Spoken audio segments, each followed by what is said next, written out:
ಮಂಗಳೂರಿನ AJ engineering ಮತ್ತು ತಾಂತ್ರಿಕ ಮಹಾವಿದ್ಯಾಲಯದಲ್ಲಿ 5ನೇ ಬ್ಯಾಚ್ನ ಪದವಿ ಪ್ರದಾನ ಸಮಾರಂಭವು ನಡೆಯಿತು.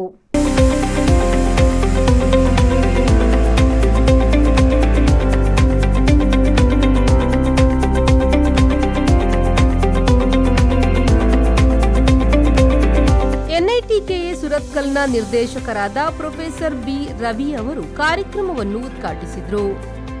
ನಂತರ ಮಾತನಾಡಿದ ಅವರು, ಕಠಿಣ ಪರಿಶ್ರಮ, ಆತ್ಮವಿಶ್ವಾಸ ಮತ್ತು ಗುರಿಯೊಂದಿಗೆ ಸಾಗಿದರೆ ವಿದ್ಯಾರ್ಥಿಗಳು ಉನ್ನತ ಮಟ್ಟಕ್ಕೆ ಏರಲು ಸಾಧ್ಯ ಹಾಗೂ ಮುಂದಿನ ಭವಿಷ್ಯದ ಚಿಂತನೆ, ನಿರ್ದಿಷ್ಟ ಗುರಿ, ಜೀವನದ ಮೌಲ್ಯ, ಹೊಸ ಪ್ರಯೋಗ ಹಾಗೂ ಅದರ ಜೊತೆಗೆ ಆರೋಗ್ಯ ಮತ್ತು ಪೋಷಕರ, ಅಧ್ಯಾಪಕರ ಆಶೀರ್ವಾದ ಅತಿ ಮುಖ್ಯವಾಗಿರುತ್ತದೆ ಎಂದರು.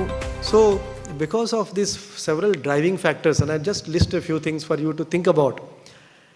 One is your own aspiration. You want to aspire for a better life. That is there. All of us have a right to aspire for a better life, quality of life, for a standard of living.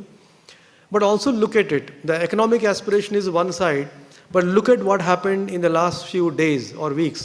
Okay? Who is friend of India? Can you say guaranteedly that this country is a friend of India? No longer anymore. So the geopolitical equations which we talk about are creating a lot of issues. Please do read news and not just social media news. Okay? And see for yourself what is going to be happening in 5 years, 10 years down the line.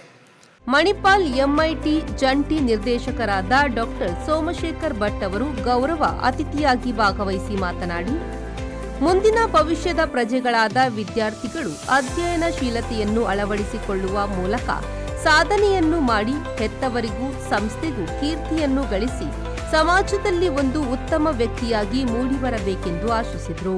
Students are preparing themselves to face the challenges or the opportunities this field or this one particular domain has brought in. So we have something called as major student projects. We have about 24 of them. Each one having students from about as minimum as 25 to as large as 75 to 80 students from all engineering disciplines from first year to pre-final year. Lakshmi memorial ಟ್ರಸ್ಟ್ನ ಅಧ್ಯಕ್ಷರಾದ doctor AJ Shetty ಕಾರ್ಯಕ್ರಮಕ್ಕೆ ಶುಭ ಹಾರೈಸಿದರು. Lakshmi memorial education ಟ್ರಸ್ಟಿನ ಉಪಾಧ್ಯಕ್ಷರಾದ ಪ್ರಶಾಂತ್ ಶೆಟ್ಟಿ ಅವರು ಕಾರ್ಯಕ್ರಮದ ಅಧ್ಯಕ್ಷತೆ ವಹಿಸಿ ಮಾತನಾಡಿ, ಪದವೀಧರ ವಿದ್ಯಾರ್ಥಿಗಳ ಮುಂದಿನ ಭವಿಷ್ಯಕ್ಕೆ ಶುಭ ಹಾರೈಸಿದರು.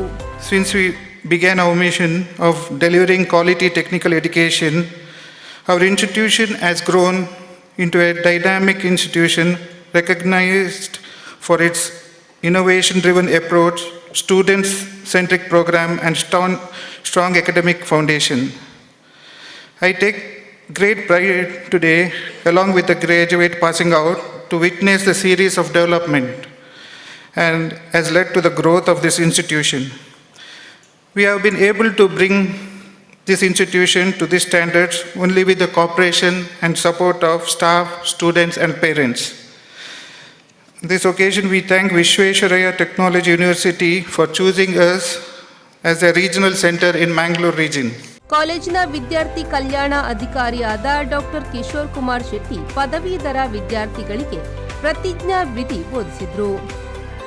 ಕಾಲೇಜಿನ ಡೀನ್ ಡಾಕ್ಟರ್ ಪಿ ಮಹಾಬಲೇಶ್ವರಪ್ಪ ಕಾಲೇಜಿನ ವಾರ್ಷಿಕ ವರದಿ ವಾಚಿಸಿದರು. ಕಾಲೇಜಿನ ಪ್ರಾಂಶುಪಾಲರಾದ ಡಾಕ್ಟರ್ ಶಾಂತಾರಾಮ ರೈ ಸಿ ಗಣ್ಯರನ್ನು ಸ್ವಾಗತಿಸಿದರು. ಕಾಲೇಜಿನ ಉಪಪ್ರಾಂಶುಪಾಲ ಹಾಗೂ ಕಾರ್ಯಕ್ರಮದ ಸಂಯೋಜಕರಾದ ಡಾಕ್ಟರ್ ಆಂಟನಿ ಪಿಜೆ ಅವರು ವಂದಿಸಿದರು. ಪ್ರೊಫೆಸರ್ ಶರಣ್ಯ ಪಿಎಸ್ ಮತ್ತು ಪ್ರೊಫೆಸರ್ ರಚನಾ ಕುಂದರ್ ಕಾರ್ಯಕ್ರಮ ನಿರೂಪಿಸಿದರು. ಶರತ್ ಸಾಲ್ಯನ್, B4 ನ್ಯೂಸ್, ಮಂಗಳೂರು.